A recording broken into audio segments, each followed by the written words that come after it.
the Lord. ಕರ್ತನ ಪರಿಶುದ್ಧ ನಾಮಕ್ಕೆ ಸ್ತೋತ್ರವಾಗಲಿ. The best day in the presence of God. ದೇವರ ಪ್ರಸನ್ನತೆ ಮತ್ತು ಆಶೀರ್ವಾದದ ದಿನದಲ್ಲಿ ನಾವೆಲ್ಲರೂ ಸೇರಿ ಬಂದಿದ್ದೇವೆ. New month, ಹೊಸ ತಿಂಗಳು, new things, ಹೊಸ ವಿಚಾರಗಳು, new dreams, ಅದೇ ರೀತಿ ಹೊಸ ಕನಸುಗಳು, new life, ಹೊಸ ಜೀವಿತಗಳಿಂದ fresh anointing, ಆ ವಿಶೇಷ ತಾಜಕರವಾದ ಒಂದು ಹೊಸದಾದ ಅಭಿಷೇಕ, new hope. ಹೊಸದಾದ ನಿರೀಕ್ಷೆ You are going to receive this month. ಈ ಒಂದು ತಿಂಗಳಲ್ಲಿ ನೀವು ಹೊಂದಿಕೊಳ್ಳಲಿಕ್ಕಿದ್ದೀರಿ. Hallelujah. Today you will be blessed with this message. ಇವತ್ತಿನ ದಿವಸ ನೀವು ಈ ಒಂದು ಸಂದೇಶದಿಂದ I don't ಆಶೀರ್ವದಿಸಲ್ಪಡುತ್ತೀರಿ. know how dry has become your life. ನಿಮ್ಮ ಜೀವಿತ ಎಷ್ಟು ಒಣಗಿ ಹೋಗಿದೆ ನನಗೆ ಗೊತ್ತಿಲ್ಲ. How fruitless is your life. ನಿಮ್ಮ ಜೀವಿತ ಫಲಗಳಿಲ್ಲದೆ ಹೇಗೆ ಆಗಿದೆ ಅನ್ನೋದು ನನಗೆ But ಗೊತ್ತಿಲ್ಲ. the presence of God which budded the rod of Aaron is going to bud your life. ಆರೋನ ಕೋಲನ್ನ ಯಾವ ರೀತಿಯಲ್ಲಿ ದೇವರ ಪ್ರಸನ್ನತೆಯು ಅದು ಚಿಗುರುವಂತೆ ಮಾಡಿತೋ ಅದೇ ರೀತಿಯಲ್ಲಿ ನಿಮ್ಮ ಜೀವಿತ ಕೂಡ ಚಿಗುರಲಿಕ್ಕಿದೆ. How many of you can believe this today? ನಂಬುತ್ತೀರಿ? See what others cannot see. ಬೇರೆಯವರು ಯಾವುದನ್ನು ನೋಡುವುದಕ್ಕೆ ಸಾಧ್ಯವಾಗಿಲ್ಲ ಅದನ್ನ ನೋಡುವವರಾಗಿರುತ್ತೀರಿ. The Bible is to Numbers chapter 17 verses from 1 to 2. ಈ ಸಮಯ ಅರಣ್ಯಕಾಂಡ 17ನೇ ಅಧ್ಯಾಯ 1ರಿಂದ 2 ವಚನಕ್ಕೆ ನಮ್ಮ ಸತ್ಯವೇದವನ್ನು ತಿರುಗಿಸೋಣ. Numbers chapter 17 verses 1 and 2. Aranya Kanda 17ನೇ ಅಧ್ಯಾಯ 1ರಿಂದ 2 ವಚನಗಳು. Then the Lord said to Moses, ಯೆಹೋವನು ಮೋಶೆಗೆ ಹೇಳಿದ್ದೇನೆಂದರೆ, tell the people of Israel to bring you 12 wooden staffs, one from each leader of Israel's ancestral tribes, and inscribe each leader's name on his staff. ನೀನು ಇಸ್ರಾಯೇಲರ ಸಂಗಡ ಮಾತಾಡಿ ಹೀಗೆ ಮಾಡಬೇಕು, ಒಂದೊಂದು ಕುಲದ ಅಧಿಪತಿಯಿಂದ ಒಂದೊಂದು ಕೋಲಿನ ಮೇರೆಗೆ 12 ಕೋಲುಗಳನ್ನು ತೆಗೆದುಕೊಳ್ಳಬೇಕು.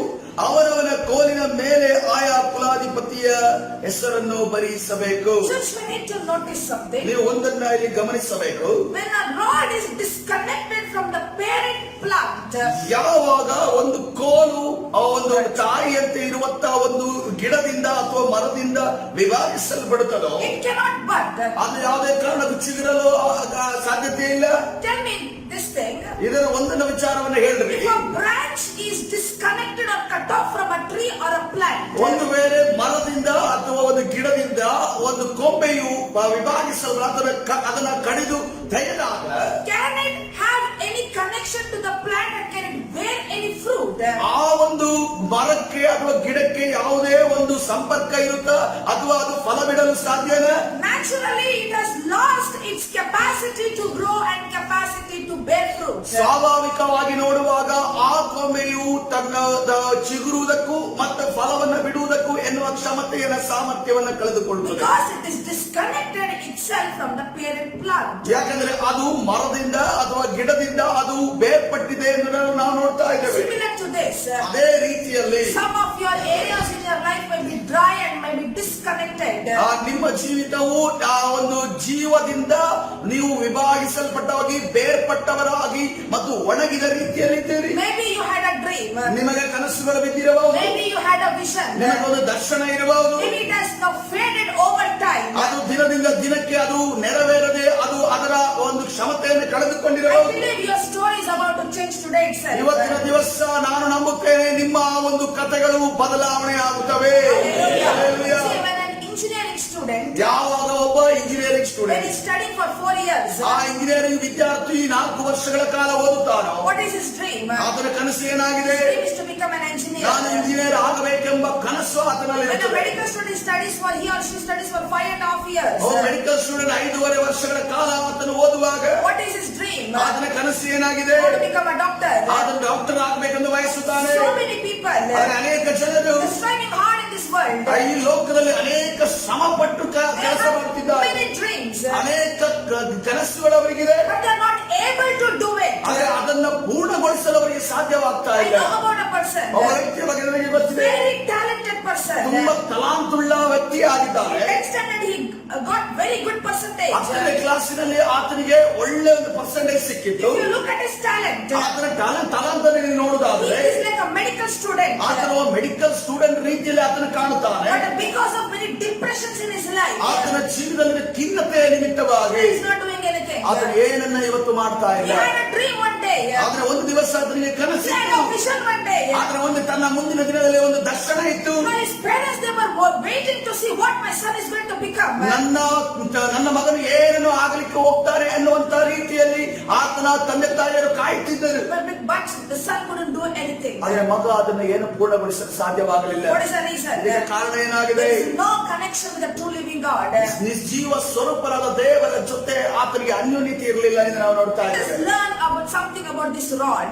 ಈ ಒಂದು ಕೋಲಿನ ಬಗ್ಗೆ ಇವತ್ತಿನ ದಿವಸ ನಾವು Which ತಿಳಿಸಿಕೊಳ್ಳೋಣ. teaches about our connection with God. ಅದು ನಮ್ಮ ಒಂದು ದೇವರ ಜೊತೆ ಇರುವಂತಹ ಅನ್ಯೋನ್ಯತೆ ವಿಚಾರದ ಬಗ್ಗೆ ನಮಗೆ ಕಲಿಸಿಕೊಡುತ್ತದೆ. In the ancient Israelite culture, ಪುರಾತನವಾದ ಈ ಇಸ್ರೇಲರ ಸಂಸ್ಕೃತಿಯಲ್ಲಿ a rod was a symbol of power and ಈ authority. ಕೋಲು ಎನ್ನುವುದು ಸಾಮರ್ಥ್ಯ ಮತ್ತು ಅಧಿಕಾರ ಮತ್ತು ಶಕ್ತಿಯನ್ನು ತೋರಿಸುವಂತದ್ದಾಗಿದೆ. And the rod is a symbol of judgment. ಈ ಕೋಲು ಅನ್ನೋದು ನ್ಯಾಯ ತೀರ್ಪನ್ನ ಕೊಡುವಂತ ಒಂದು In ಸಂಕೇತವಾಗಿದೆ. Israelite culture, ಇಸ್ರೇಲರ ಒಂದು ಸಂಸ್ಕೃತಿಯಲ್ಲಿ the rod is related to scepter. ಕೋಲು ಅನ್ನೋದು ಒಂದು ರಾಜದಂಡ ಎಂದು ನಾವು ನೋಡ್ತಾ ಇದ್ದೇವೆ. Let us read it from the Bible. ಇದನ್ನು ಸತ್ಯವೇದದಿಂದ ಓದಿಕೊಳ್ಳೋಣ. Numbers chapter 17 verse number 4. Aranya Kanda 17ನೇ ಅಧ್ಯಾಯ 4ನೇ ವಚನ. Now God says, ದೇವರು ಈ ರೀತಿಯಲ್ಲಿ ಹೇಳುತ್ತಿದ್ದಾನೆ, then you shall place them in the tabernacle of meeting before the testimony where I meet with you. ನೀನು ಆ ಕೋಲುಗಳನ್ನು ದೇವ ದರ್ಶನದ ಗುಡಾರದಲ್ಲಿ ಆಜ್ಞಾಶಾಸನಗಳ ಮುಂದೆ ನಾನು ನಿಮಗೆ ದರ್ಶನ ಕೊಡುವ ಸ್ಥಳದಲ್ಲಿ ಇಡಬೇಕು. See, the Lord told Moses, ದೇವರು ಮೋಶೆಗೆ ಈ ರೀತಿಯಲ್ಲಿ ಹೇಳುತ್ತಿದ್ದಾನೆ, keep the dry rods in his presence. ಒಣಗಿ ಹೋದಂತ ಕೋಲನ್ನ ಅಲ್ಲಿ ದೇವರು ಆತನ ಪ್ರಸನ್ನತೆಯ ಮಧ್ಯದಲ್ಲಿ ಇಡಬೇಕೆಂದು ಹೇಳ್ತಿದ್ದಾನೆ. Not just anywhere, but in his presence. ಆತನು ಎಲ್ಲೋ ಒಂದು ಕಡೆ ಹೇಳೋದಕ್ಕೆ ಇಡುವುದಕ್ಕೆ ಹೇಳ್ತಾ ಇಲ್ಲ, ದೇವರ ಪ್ರಸನ್ನತೆ ಮಧ್ಯದಲ್ಲಿ ಇಡುವುದಕ್ಕೆ Church, you ಹೇಳ್ತಿದ್ದಾನೆ. are not called to be anywhere in this world. ನೀವು ಎಲ್ಲೆಲ್ಲೋ ಇರುವುದಕ್ಕೆ ದೇವರು ನಿಮ್ಮನ್ನ ಕರೆದಿಲ್ಲ, ನಿಮ್ಮನ್ನ ದೇವರ ಪ್ರಸನ್ನತೆ ಮಧ್ಯದಲ್ಲಿ ಇರುವುದಕ್ಕೆ ದೇವರು You are ಕರೆದಿದ್ದಾರೆ. called to be in the presence of ನೀವು God. ದೇವರ ಪ್ರಸನ್ನತೆ ಮಧ್ಯದಲ್ಲಿ ಇರುವುದಕ್ಕೆ ನಿಮ್ಮನ್ನ ಕರೆದಿದ್ದಾರೆ. Church, no matter what is your situation ನಿಮ್ಮ today, ಪರಿಸ್ಥಿತಿಗಳು ಇವತ್ತಿನ ದಿವಸ ಏನೇ ಆಗಿರಲಿ, God says, ದೇವರ ಈ ರೀತಿಯಲ್ಲಿ ಹೇಳ್ತಿದ್ದಾರೆ, get into the presence of God. ದೇವರ ಪ್ರಸನ್ನತೆ ಮಧ್ಯದಲ್ಲಿ ನೀನು ಇಳಿದು ಬಾ. Not just weekly once, ನಾವು ವಾರಕ್ಕೆ ಒಂದು ಬಾರಿ ಅಲ್ಲ, on a daily basis. ದಿನಾಲು ನೀನು ದೇವರ ಪ್ರಸನ್ನತೆ ಮಧ್ಯದಲ್ಲಿ ಬರಬೇಕಾಗಿದೆ. Church, sometimes we don't feel like praying. ಸಭೆ ನಮಗೆ ಕೆಲವು ಸರಿ ಪ್ರಾರ್ಥನೆ ಮಾಡಬೇಕೆಂದು ಅನಿಸೋದಿಲ್ಲ. Because sometimes the situation makes us we cannot pray at all. ಆ ಪರಿಸ್ಥಿತಿಯು ನಮ್ಮನ್ನು ಯಾವ ರೀತಿ ನಡೆಸಿದ್ರೆ ಪ್ರಾರ್ಥನೆ ಮಾಡದಂತೆ ನಮ್ಮನ್ನು ನಡೆಸುತ್ತದೆ. You know, sometimes we don't feel like praying at ನಾವು all. ಪ್ರಾರ್ಥನೆ ಮಾಡುವುದಕ್ಕೆ ನಮಗೆ ಅನಿಸೋದಿಲ್ಲ. Even I feel the same thing for sometimes. ಕೆಲವು ಬಾರಿ ನೋಡುವಾಗ ನನಗೂ ಈ ರೀತಿಯಲ್ಲಿ ಅನಿಸುತ್ತದೆ. No, I don't feel the presence of God inside me. ನನ್ನ ಒಳಗಡೆ ದೇವರ ಪ್ರಸನ್ನತೆ ಇರುವುದನ್ನು ನಾನು ಅದನ್ನು ಅನುಭವ ಮಾಡೋದಿಲ್ಲ. You know, sometimes I don't feel like even singing or worshiping even with one song. ಒಂದು ಹಾಡು ಕೂಡ ಆಡಿ ನಾನು ದೇವರ ಪ್ರಸನ್ನತೆಯಲ್ಲಿ ಆರಾಧನೆ ಮಾಡೋಣ ಎಂದು ಅನಿಸೋದಿಲ್ಲ. But I know one secret. ಆದರೆ ಒಂದು ರಹಸ್ಯ ನನಗೆ ಗೊತ್ತಿದೆ. Somehow I make myself sit with the songbook and read and sing for God. ಹೇಗಾದ್ರೂ ಮಾಡಿ ನನ್ನನ್ನು ನಾನು ದೇವರ ಪ್ರಸನ್ನತೆಯ ಮಧ್ಯದಲ್ಲಿ ಕೂರಿಸಿ ಹಾಡಿನ ಬುಕ್ಕನ್ನು ತೆಗೆದು ಹಾಡುಗಳನ್ನು ಹಾಡುವಂತೆ ನಾನು ಫೋರ್ಸ್ ಮಾಡುತ್ತೇನೆ. Hallelujah. Sometimes, you know, I keep on singing songs even if I'm not feeling the presence of God. ದೇವರ ಪ್ರಸನ್ನತೆ ಅನುಭವ ನನಗೆ ಆಗದಿದ್ದರೂ ಕೂಡ ನಾನು ಹಾಡನ್ನು ಹಾಡುತ್ತಲೇ ಇರುತ್ತೇನೆ. I keep the song book. ನಾನು ಹಾಡಿನ ಬುಕ್ಕನ್ನು I ತೆರೆದಿರ್ತೇನೆ. have my Bible. ನನ್ನ ಬಳಿ ನನ್ನ ಸತ್ಯವೇದ ಇದೆ. Go on, keep on reading the Bible. ನಾನು ಸತ್ಯವೇದವನ್ನು ಓದುತ್ತಾ ಮುಂದೆ ಹೋಗುತ್ತೇನೆ. Whether I understand or not. ನನಗೆ ಅರ್ಥವಾಗುತ್ತದೋ ಇಲ್ಲವೋ, Whether I feel it or not. ನನಗೆ ಅನುಭವ ಆಗ್ತಾ ಇದೆಯೋ ಇಲ್ಲವೋ, Sometimes I keep on singing the song. ನಾನು ಹಾಡನ್ನು ಹಾಡುತ್ತಲೇ ಇರುತ್ತೇನೆ. Sometimes half an hour I don't feel anything. ಅರ್ಧ ಗಂಟೆ ತನಕ ನನಗೆ ಏನು ಅನಿಸೋದಿಲ್ಲ. After half an hour, ಅರ್ಧ ಗಂಟೆ ಆದ ನಂತರ some power comes from inside of me. ನನ್ನ ಒಳಗಡೆಯಿಂದ ಆ ದೇವರ ಶಕ್ತಿ ಹೊರಪಡುವಂತದಾಗಿದೆ. After half an hour I can't stop myself. ಅರ್ಧ ಗಂಟೆ ಆದ್ರೆ ನಾನು ಆಡುವುದನ್ನು ನನಗೆ ನಿಲ್ಲಿಸಲು ನನಗೆ ಆಗೋದಿಲ್ಲ. Sometimes even for 1 hour I have not felt anything. 1 ಗಂಟೆಗಳ ಕಾಲ ಕೂಡ ನಾನು ಆಡಿದರೂ ಕೂಡ ನನ್ನ ಒಳಗಡೆ ದೇವರ ಪ್ರಸನ್ನ ಅನುಭವ ನಾನು ಮಾಡಿಲ್ಲ. Even I complete the prayer I don't feel anything. ನಾನು ಇನ್ನೂ ಹೆಚ್ಚಾಗಿ ನನ್ನನ್ನ ಒತ್ತಾಯ ಪಡಿಸಿದರೂ ಕೂಡ ನನಗೆ ಇನ್ನೂ ಕೂಡ ಅದನ್ನ ಏನು ಅನಿಸಿಲ್ಲ. Even when I am completing my prayer I don't feel anything. ನಾನು ನನ್ನ ಪ್ರಾರ್ಥನೆಯನ್ನು ಮಾಡುವಂತ ಸಂದರ್ಭದಲ್ಲಿ ನಾನು ಪ್ರಾರ್ಥನೆ ಮುಗಿಸುವ ತನಕ ಕೂಡ ನನಗೆ ಅದರ ಒಂದು ದೇವರ ಪ್ರಸನ್ನತೆ ಅನುಭವ ಆಗಿಲ್ಲ. After finishing the prayer, ಆದ್ರೆ ಪ್ರಾರ್ಥನೆಯನ್ನು ಮುಗಿಸಿದ ನಂತರ the presence of God comes inside of me. ದೇವರ ಪ್ರಸನ್ನತೆ ನನ್ನ ಒಳಗಡೆ ಇಳಿದು ಬರ್ತದೆ. Hallelujah. Church, even if you don't feel anything, ಸಭೆ ನಿಮಗೆ ಏನು ಅನಿಸದೆ ಹೋದರೂ ಕೂಡ sit in some place. ನೀವು ಒಂದು ಸ್ಥಳದಲ್ಲಿ ಕುಳಿತುಕೊಳ್ಳ್ರಿ. Have your songbook. ನಿಮ್ಮ ಹಾಡಿನ ಪುಸ್ತಕವನ್ನು Just ತೆಗೆದುಕೊಳ್ಳ್ರಿ. keep on singing. ನೀವು ಹಾಡುತ್ತಲೇ ಇರ್ರಿ. If you can't sing, ನೀವು ಹಾಡನ್ನು ಹಾಡಲು ಸಾಧ್ಯವಿಲ್ಲ keep ಎನ್ನುವುದಾದರೆ on listening to the worship song. ದೇವರ ಹಾಡುಗಳನ್ನ ಕಿವಿಯಲ್ಲಿ ಕೇಳುತ್ತಲೇ ಇರ್ರಿ. Hallelujah. Hallelujah. And there is some power comes inside of you. ಆದರೆ ನಿಮ್ಮ ಒಳಗಡೆ ಯಾವುದೋ ಒಂದು ದೇವ ಶಕ್ತಿ ನಿಮ್ಮನ್ನು ಆವರಿಸಿಕೊಳ್ಳುವಂತದಾಗಿದೆ. Hallelujah. Hallelujah. Praise the Lord. ಕರ್ತನ ಪರಿಶುದ್ಧ ನಾಮಕ್ಕೆ Let's ಸ್ತೋತ್ರವಾಗಲಿ. read the verse, Numbers chapter 17, verse number 8. 6ನೇ ಕಾಂಡ 17ನೇ ಅಧ್ಯಾಯ 8ನೇ ವಚನವನ್ನು ಓದಿಕೊಳ್ಳೋಣ. See what it says. ಅದೇನೇಳ್ತದೆ ನೋಡಿಕೊಳ್ಳೋಣ. Now it came to pass on the next day that Moses went into the tabernacle of witness, and behold, the rod of Aaron of the house of Levi, and sprouted and put forth bud, and produced blossoms, and yielded ripe almonds. ಮರುದಿನ ಮೋಶೆ ಗುಡಾರದಲ್ಲಿ ಹೋಗಿ ನೋಡಲಾಗಿ ಆಹಾ, Levi ಕುಲಕ್ಕೋಸ್ಕರ ಆರೋನನು ಕೊಟ್ಟಿದ್ದ ಕೋಲು ಚಿಗುರಿ ಮೊಗ್ಗೆ ಬಿಟ್ಟು ಹೂವರಳಿ ಬಾದಾಮಿ ಹಣ್ಣುಗಳನ್ನು ಫಲಿಸಿತು.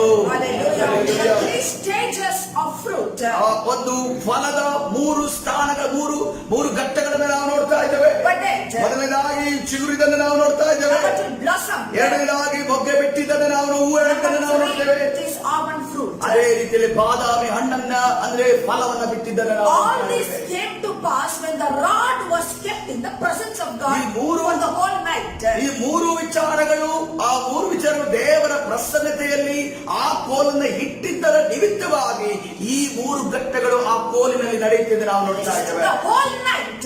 ಸಂಪೂರ್ಣವಾದ ರಾತ್ರಿಯಲ್ಲಿ ನಡೆದಂತ ಒಂದೇ ರಾತ್ರಿಯಲ್ಲಿ ನಡೆದಂತ The whole night the rod was kept in the presence of God.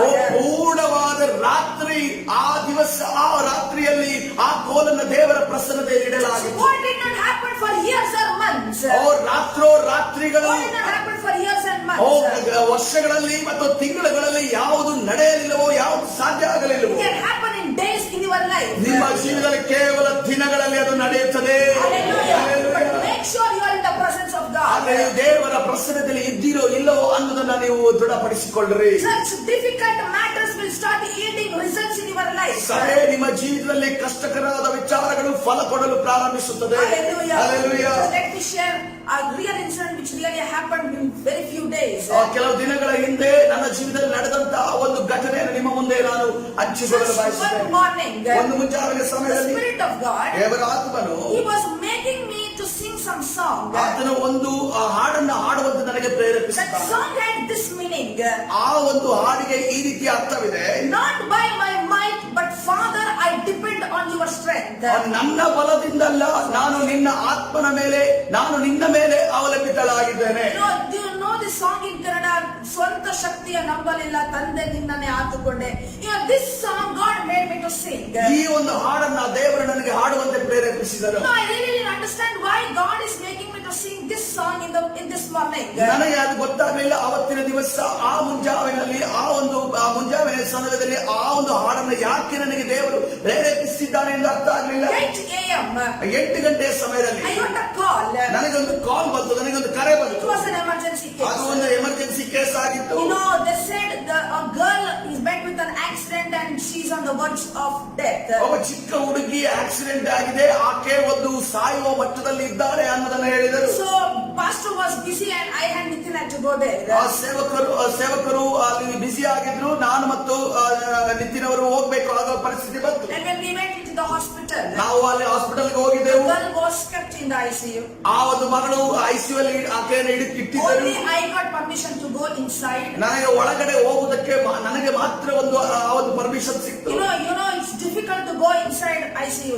ಆ ಐಸಿಯು ಒಳಗಡೆ ಹೋಗೋದಂದ್ರೆ ಬಹಳ ಕಷ್ಟಕರವಾದ Because ವಿಚಾರ. we don't get permission very easily. ಯಾಕಂದ್ರೆ ಬಹಳ ಸುಲಭವಾಗಿ ನಮಗೆ ಅಲ್ಲಿ ಪ್ರಾರ್ಥನೆ ಮಾಡುವುದಕ್ಕಾಗಲಿ ಬೇರೆ ವಿಚಾರಕ್ಕಾಗಲಿ ನಮಗೆ ಅವಕಾಶ Because ಸಿಗೋದಿಲ್ಲ. all serious patients will be inside ICU. ಎಲ್ಲ ಸೀರಿಯಸ್ ಆಗಿರುವಂತಹ ಪೇಷಂಟ್ಗಳು ಅಲ್ಲಿ ಒಳಗಡೆ ಇರುತ್ತಾರೆ. Somehow I alone got the permission to go inside. ಹೇಗೋ ಗೊತ್ತಿಲ್ಲ, ದೇವರ ಕೃಪೆಯಿಂದ ಅಲ್ಲಿ ಆ ಒಂದು ಪರ್ಮಿಷನ್ ನನಗೆ ಸಿಕ್ಕಿತು. When I went inside, ನಾನು ಹೋದಂತ ಸಂದರ್ಭದಲ್ಲಿ there was a believer staff. ಅಲ್ಲಿ ಒಂದು ವಿಶ್ವಾಸಿ ಒಂದು ಸ್ಟಾಫ್ ಅಲ್ಲಿ ನರ್ಸ್ ಇದ್ದರು. When she saw my face, ಆಕೆ ನನ್ನ ಮುಖವನ್ನು ನೋಡಿದಾಗ she was in shock. ಆಕೆ ಬಹಳ ಆಶ್ಚರ್ಯಚಕಿತಳಾದಳು. She was asking me, Priyanka, why did you come here? ನೀನ್ ಯಾಕೆ ಇಲ್ಲಿ ಬಂದೆ ಪ್ರಿಯಾಂಕಾ ಅನ್ನೋದನ್ನ ಆಕೆ ಪ್ರಶ್ನೆ ಕೇಳಿದಳು. I know her when I was since a little girl. ನಾನು ಚಿಕ್ಕವಳಾಗಿದ್ದರಿಂದ ಆಕೆ ಬಗ್ಗೆ ನನಗೆ ಗೊತ್ತಿದೆ, ಆಕೆ ಪರಿಚಯ ಇದೆ. I told him, so some little girl, she's in the ICU and I wanted to pray for her. ಆಕೆಗೆ ನಾನು ಈ ರೀತಿ ಹೇಳಿದೆ, ಒಬ್ಬ ಚಿಕ್ಕ ಹುಡುಗಿ ಆಕ್ಸಿಡೆಂಟ್ ಆಗಿದೆ, ಆಕೆ ಎಮರ್ಜೆನ್ಸಿ ಇದ್ದಾಳೆ, ಅದಕ್ಕೋಸ್ಕರ ನಾನು ಪ್ರಾರ್ಥನೆ ಮಾಡಬೇಕು ಅಂತ ಹೇಳಿದೆ. Suddenly she said like this. ಆ ತಕ್ಷಣವೇ ಆಕೆ ಈ ರೀತಿಯಲ್ಲಿ ಹೇಳ್ತಾಳೆ, Actually doctors have told everything about the little girl to her parents. ನಿನಗೆ ಗೊತ್ತಿದೆಯಾ, ಆಕೆ ಡಾಕ್ಟರ್ ಅವರು ಆಕೆ ತಂದೆ ತಾಯಿ ಜೊತೆ ಮಾತನಾಡಿದ್ದಾರೆ, ಬಹಳ ಎಮರ್ಜೆನ್ಸಿ ಆಗಿದೆ ಕೇಸ್ ಅನ್ನೋದನ್ನ ಹೇಳ್ತಾರೆ. Everything is at the verge of death. ಎಲ್ಲವೂ ಕೂಡ ಆಕೆ ಸಾವಿನ ಅಂಚಿನಲ್ಲಿದ್ದಾಳೆ ಎನ್ನುವುದನ್ನ ತಂದೆ ತಾಯಿಗೆ ಡಾಕ್ಟರ್ ಹೇಳಿದ್ದಾರೆ. Again she told me like this. ಮತ್ತೆ ತಿರುಗಿ ಆಕೆ ಈ ರೀತಿಯಲ್ಲಿ ಹೇಳ್ತಿದ್ದಾಳೆ, Because you have come to pray. ನೀನು ಪ್ರಾರ್ಥನೆ ಮಾಡೋದಕ್ಕೆ You ಬಂದಿರುವುದರಿಂದ can pray and go. ನೀನು ಪ್ರಾರ್ಥನೆ ಮಾಡಿ ಹೋಗಬಹುದು ಅಂತ She ಹೇಳ್ತಾಳೆ. closed all the curtains. ಆಕೆ ಅಲ್ಲಿರುವ ಸುತ್ತಲಿರುವ ಕರ್ಟನ್ಸ್ ಗಳೆಲ್ಲ She ಮುಚ್ಚಿದಳು. made me a space to pray for the little girl. ಆಕೆ ಪ್ರಾರ್ಥನೆ ಮಾಡುವುದಕ್ಕೆ, ಆ ಒಂದು ಮಗುವಿಗೆ ಪ್ರಾರ್ಥನೆ ಮಾಡುವುದಕ್ಕೆ ಅವಕಾಶವನ್ನು ಮಾಡಿಕೊಟ್ಟಳು. When I began to pray this, ನಾನು ಪ್ರಾರ್ಥನೆ ಮಾಡುವುದಕ್ಕೆ ಪ್ರಾರಂಭ ಮಾಡಿದಾಗ all the thoughts came into my mind. ನನ್ನ ಮನಸ್ಸಿನಲ್ಲಿ ಎಲ್ಲಾ ಆಲೋಚನೆ ಬರುವುದಕ್ಕೆ ಪ್ರಾರಂಭಿಸಿತು. But pastor is not with me. ದೇವರೇ, ಯೇಸುವೇ ಸೇವಕರು ನನ್ನ ಜೊತೆ ಇಲ್ಲ, I have only little time to stand here. ಇಲ್ಲಿ ಸ್ವಲ್ಪವೇ ಸಮಯ ನಾನು ನಿಂತು ಪ್ರಾರ್ಥನೆಯನ್ನು ಮಾಡಬಹುದು. All such big matters I'm still a child. ಈ ಒಂದು ದೊಡ್ಡ ದೊಡ್ಡ ವಿಚಾರಗಳನ್ನು ಹ್ಯಾಂಡಲ್ ಮಾಡೋಕೆ ನಾನೊಂದು ಮಗುವಾಗಿದ್ದೇನೆ. But today in the morning you have spoken with me. ಆದ್ರೆ ಆ ದಿವಸದ ಆ ಒಂದು ಜಾವಿನಲ್ಲಿ ನನ್ನ ಜೊತೆ ನೀನು ದೇವರೇ ನೀನು ಮಾತನಾಡಿ ಎಂದು ನಾನು ಹೇಳಿದೆ. With that faith, ಆ ಒಂದು ನಂಬಿಕೆಯಿಂದಲೇ I will pray for this little girl. ನಾನು ಈ ಚಿಕ್ಕ ಹುಡುಗಿಗೋಸ್ಕರ ನಾನು ಪ್ರಾರ್ಥನೆ ಮಾಡುತ್ತೇನೆ. I just told like this. ನಾನು ಈ ರೀತಿಯಲ್ಲಿ ಹೇಳಿದೆ, Looking upwards. ನಾನು ಮೇಲೆ ಆಕಾಶದ ಕಡೆಗೆ ನೋಡುತ್ತೇನೆ. Not by my strength.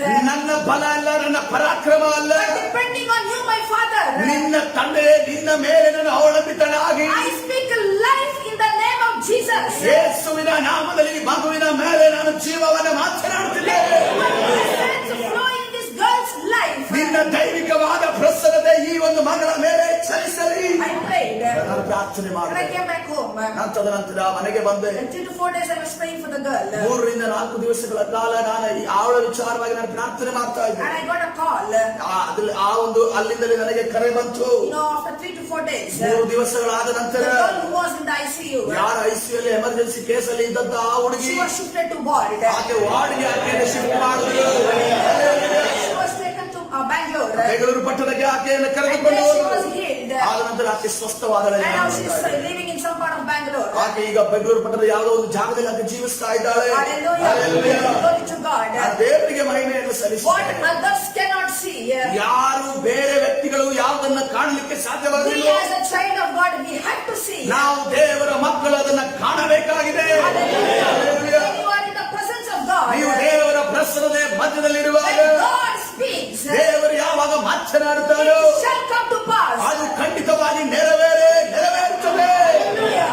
Make sure you are in the presence of God. ನೀವು ದೇವರ ಪ್ರಸನ್ನತೆ ಮಧ್ಯದಲ್ಲಿ ಇದ್ದೀರೋ ಇಲ್ಲವೋ ಅನ್ನೋದನ್ನು ದೃಢಪಡಿಸಿ. Make sure you are in the presence of God. ನೀವು ದೇವರ ಪ್ರಸನ್ನತೆ ಮಧ್ಯದಲ್ಲಿ ಇದ್ದೀರೋ ಇಲ್ಲವೋ ಅನ್ನೋದನ್ನು ದೃಢಪಡಿಸಿಕೊಳ್ಳ್ರಿ. Hallelujah. Hallelujah. Those who are watching this live, ಈ ಸಮಯದಲ್ಲಿ ಲೈವ್ ಅಲ್ಲಿ ನೋಡುತ್ತಿರುವಂತ ಯಾರೇ ಆಗಿರಬಹುದು, let your daughter live. ನಿಮ್ಮ ಮಗಳು ಜೀವಿಸಲಿ, Let your son receive life. ನಿಮ್ಮ ಮಗಳು ಜೀವವನ್ನು ಹೊಂದಿಕೊಳ್ಳಲಿ, You have a debt-free life. ನಿಮಗೆ ಸಾಲದಿಂದ ಬಿಡುಗಡೆ ಹೊಂದಿದಂತ ಜೀವಿತವನ್ನು Let ಹೊಂದಿಕೊಳ್ಳಿ. the hand of God come upon your life. ದೇವರ ಹಸ್ತವು ನಿಮ್ಮ ಜೀವಿತದ ಮೇಲೆ ಇಳಿದು ಬರಲಿ. Bring yourself into His presence. ಆತನ ಪ್ರಸನ್ನತೆ ಮಧ್ಯದಲ್ಲಿ ನಿಮ್ಮನ್ನ ನೀವು ತೆಗೆದುಕೊಂಡು ಬರಲಿ. Your story is going to change right now. ನಿಮ್ಮ ಜೀವನ ಕಥೆ ಸಂಪೂರ್ಣವಾಗಿ ಈಗಲೇ ಈ ಕ್ಷಣದಲ್ಲೇ ಬದಲಾವಣೆ ಆಗಲಿಕ್ಕಿದೆ. Hallelujah. God will show the right path. ದೇವರು ಸರಿಯಾದ ಮಾರ್ಗವನ್ನು ನಿಮಗೆ This is ತೋರಿಸುವ what the Bible says in Psalms chapter 16 verse number 11. ಅದನ್ನೇ ಕೀರ್ತನೆ 16ನೇ ಅಧ್ಯಾಯ 11ನೇ ವಚನದಲ್ಲಿ ದೇವರು ಈ ರೀತಿಯಲ್ಲಿ See what ತೋರಿಸಿದ. the psalmist says. ಕೀರ್ತನೆಗಾರ ಏನನ್ನ ಹೇಳ್ತಾ ಇದ್ದಾನೆ? You will show me the path of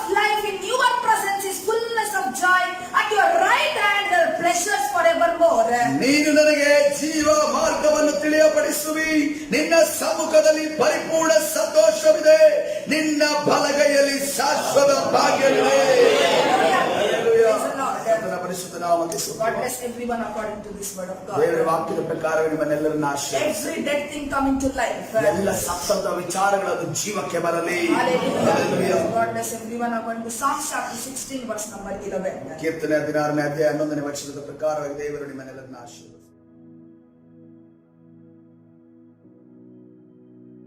ಸರಿದಾದಲ್ಲಿ ಸಮಯದಲ್ಲಿ ಪ್ರಾರ್ಥನೆ ಮಾಡಿಕೊಳ್ಳೋಣ. ಕರ್ತನು ಸತ್ತಂತ ಎಲ್ಲಾ ವಿಚಾರಗಳಿಗೆ ಜೀವ ಕೊಡುವ ದೇವರಾಗಿದ್ದಾನೆ. ಹಲ್ಲೆಲೂಯಾ. ಆರೋನನ ಕೋಲು, ಆ ಚಿಗುರಿ, ಅದು ಆ ಫಲವನ್ನ ಬಿಡಬೇಕಾದರೆ ಕರ್ತನ ಸನ್ನಿಧಾನದಲ್ಲಿ ಇರುವಂತಹ ನಮ್ಮಲ್ಲಿ ಕೂಡ ಚಿಗುರುದನ್ನ ಅದೇ ಫಲ ಬಿಡುವವರಾಗಿ ಕರ್ತನ ಮಾಡಲು ಶಕ್ತನಾಗಿದ್ದಾನೆ. ಪ್ರಾರ್ಥನೆ ಮಾಡಿಕೊಳ್ಳೋಣ. ಪರಿಶುದ್ಧನಾದ ದೇವರೇ, ನಿನ್ನ ನಾಮಕ್ಕೆ ಸ್ತೋತ್ರವಾಗಲಿ. ಈ ಬೆಳಗಿನ ಜಾವದಲ್ಲಿ ನಿನ್ನ ಪ್ರಸನ್ನತೆ ಇಲ್ಲಿರುವಂತಹ ಒಂದು ವೇಳೆ ಕರ್ತನೆ ಒಣಗಿದ ಕೋಲೆ ಆಗಿರಬಹುದು ಕರ್ತನೆ ರಾಜ, ನಿನ್ನ ಪ್ರಸನ್ನತೆ ನಮ್ಮ ಮೇಲೆ ಇಳಿಯಲಿ ಕರ್ತನೆ. ಈ ಪ್ರಸನ್ನತೆ ಮಧ್ಯದಲ್ಲಿರುವಂತಹ ಒಣಗಿದ ಕೋಲುಗಳು ಸ್ವಾಮಿ ಚಿಗುರುವ ಹಾಗೆ, ಹೂ ಬಿಡುವ ಹಾಗೆ, ಫಲ ಬಿಡುವ ಹಾಗೆ ಕರ್ತನೆ ನೀನು ಮಾಡುವುದಕ್ಕಾಗಿ ಸ್ತೋತ್ರ ಕರ್ತನೆ. ನಮ್ಮ ಸುತ್ತಲಿರುವಂತಹ ಜನರು ಏನಾಗುವುದೋ ಎಂದು ನೋಡುತ್ತಿದ್ದಾರೆ, ಆದರೆ ಕರ್ತನೆ ನೀವು ಅದ್ಭುತಗಳನ್ನ ಮಾಡುವ ದೇವರು ಸ್ವಾಮಿ ಕರ್ತನೆ. ಒಂದು ರಾತ್ರಿಯಲ್ಲಿ ಕರ್ತನೆ ರಾಜ ಅದು ಚಿಗುರುವಂತೆಯೂ, ಹೂ ಬಿಡುವಂತೆಯೂ, ಫಲ ಬಿಡುವಂತೆಯೂ ಮಾಡಿದ ದೇವರೇ, ಈ ಒಂದು ಕ್ಷಣದಲ್ಲಿ ಕರ್ತನೆ ಈ ಕರ್ತನೆ ಇವರ ಜೀವನದಲ್ಲಿ ಯಾವ್ದು ಸತ್ತು ಹೋಗಿದೆಯೋ, ಯಾವ್ದು ಒಣಗಿ ಹೋಗಿದೆಯೋ ಎಲ್ಲವೂ ಈಗಲೇ ಯೇಸುವಿನ ನಾಮದಲ್ಲಿ ಜೀವಕ್ಕೆ ಬರುವುದಕ್ಕಾಗಿ ಬಿಡುಗಡೆ ಉಂಟು ಮಾಡಿ ನೀನು ತಾನೇ ನಡೆಸುವ ಕರ್ತನೆ. ಒಣಗಿ ಹೋಗುವಂತೆ ಮಾಡುವಂತೆ ಎಲ್ಲ ದುರಾತ್ಮನ ಕಾರ್ಯಗಳನ್ನ ನಜರೇತಿನ ಯೇಸುವಿನ ನಾಮದಲ್ಲಿ ಬಂಧಿಸಿ ಮುರಿದಾಗ್ತವೆ. ಕರ್ತನಾದ ಸ್ವಾಮಿ ಸರಿ ಪ್ರಾರ್ಥನೆ ಕೊಟ್ಟಿದೆ ಜೀವವುಳ್ಳ ತಂದೆ.